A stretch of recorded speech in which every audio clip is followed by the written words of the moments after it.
I think maybe we could start off by just highlighting for each of you, I mean, what's one of the things that you're thankful for personally in your own community that broadband has done and delivered for you guys? Maybe we'll start with Brian Worthen.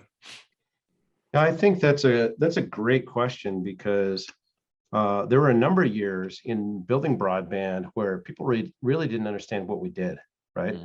And so in our world, in the early days of broadband, your competition was the phone company. Cable wasn't even a broadband competitor when we started rolling out.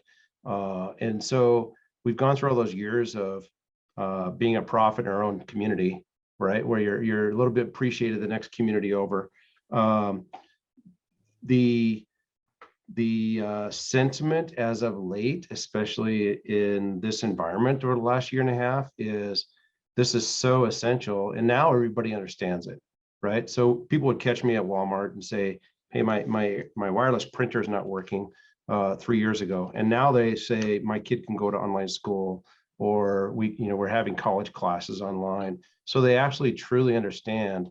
And when I say they, I mean my fellow citizens they're making more of an attempt, and they're more educated on what we do in the community and how we're moving the needle. And so I have a certain amount of appreciation for the fact that the environment right now has lent itself to us being more appreciated, because in our business, and I think I've said this on this program before, nobody ever calls and says my internet's awesome, right? And the only calls you get are the people that are having the opposite experience. And so this is our chance to shine and enjoy some of our hard work and success. And I'm thankful for that. Awesome. Mr. Fisher. Well, I think first of all, I've been thankful since like the 12th of October. I'm continuing to be thankful right through to Thanksgiving here on Thursday. We did have Canadian Thanksgiving, and I'm all turkeyed out from about a month ago, but we'll do it again. We have adopted Black Friday, so there's a lot of broadband connected gear flying out of Best Buy right now at discounted prices, because Black Friday lasts a whole month here now, just like it does for you. And when I reflect on broadband in the community, there's a couple of things that kind of come to mind, but most profound for me is how the ubiquitous nature of broadband and the way that broadband here, in our community, stood up over the last 2 years of step function intensive use when we moved into everything at home mode, when the early lockdowns related to this pandemic forced us to rethink how we worked, how we entertained ourselves, how we connected with family and friends, how my daughter schooled, and these things, they were made, frankly, seamless, easy, frictionless, because the broadband infrastructure was in place, the services were there, the speeds were there, the technology that wraps around that pipe was in place just in time, frankly, just in time to get us through that as a community, as a family and as a community of families. So, I'm thankful for that every day. Awesome. Karim. I know I'm thankful for that. Now this is a societal conversation. This is not just a conversation by tech professionals or public policy professionals or public wonk professionals or just politicians, right? So this is something that is now part and parcel of a societal conversation. That it's that when you have comic book strips talking about it, or SNL talks, makes skits about it, it's sort of permeated sort of the zeitgeist, right? And I think that's really healthy, because if anything, during the pandemic, and now obviously coming through it, the idea of participatory democracy relies on access. It relies on affordability. It also relies on choice, right? The choice to be able not to be beholden to an incumbent or some sort of monopolistic tendencies. And now people are starting talking about that, right? So people can say, town council meetings, instead of 3 people there and sort of, lobbing little paper balls at each other, there's like 60, 70, 80 people now, people are realizing that if we need to sort of invest in the next 3, 4, 5 generations, hey, this is now a foundational element of civilization. How many places, immutably so, now talk about broadband as transformational, once in a generational, similar to the ruralification program in the 1920s and 30s, or the National Highway Transportation System in the 50s and 60s. These were words that were used by my peers and colleagues 2, 3, 4, 5, 6, 7, 8 years ago, right?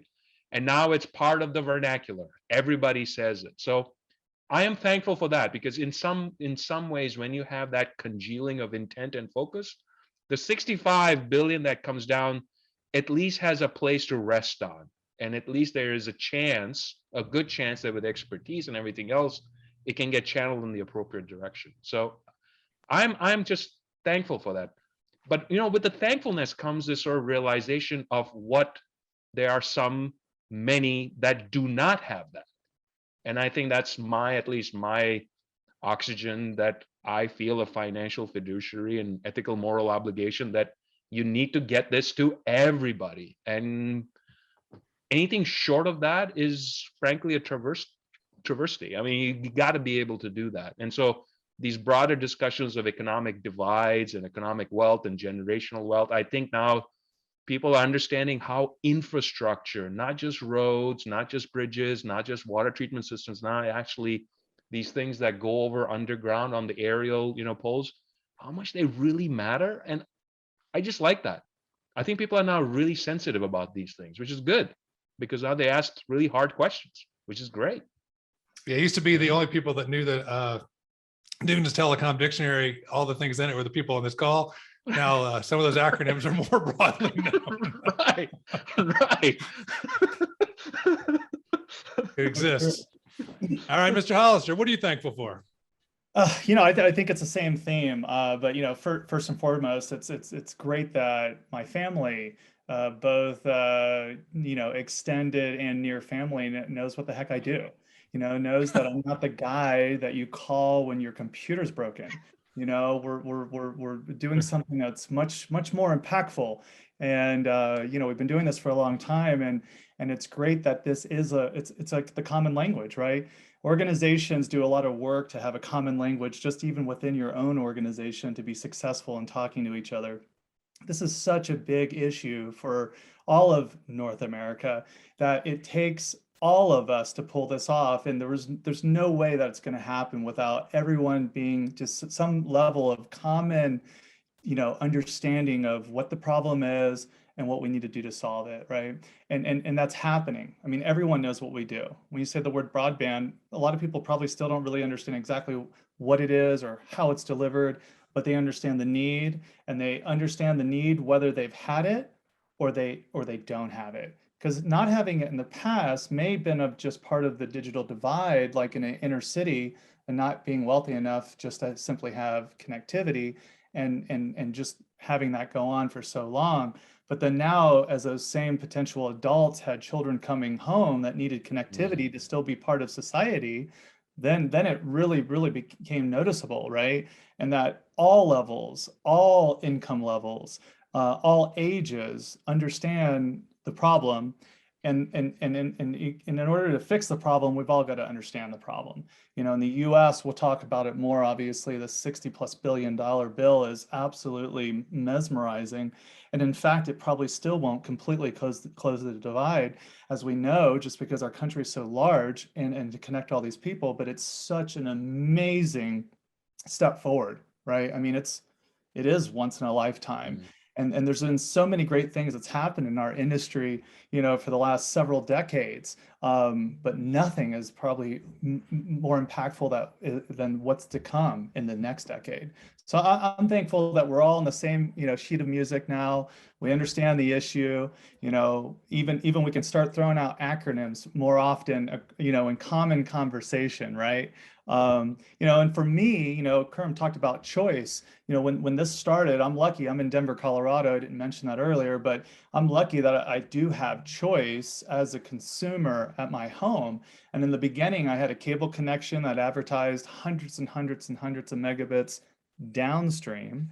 But as we had 4 streaming individuals in our home, wife and kids, all needing to connect at the same time, we quickly realized how inadequate that network was to meet our needs. And just having the ability to choose, and for me to switch to a fiber provider and now have full symmetrical bandwidth, solved all those problems. And for me, selfishly, that was huge, right? Another, my significant other works, and kids can be demanding when their electronics aren't working, and they get stressed out just like us, right? When a call's going wrong and they can't connect. And of course, they come running to us, and then the wife comes running to me. And I mean, I don't even know the anxiety that's caused in the background that, quite frankly, is never ever come up again since we switched to fiber. So I really truly look forward to the day that everyone can appreciate that same kind of experience. Yeah.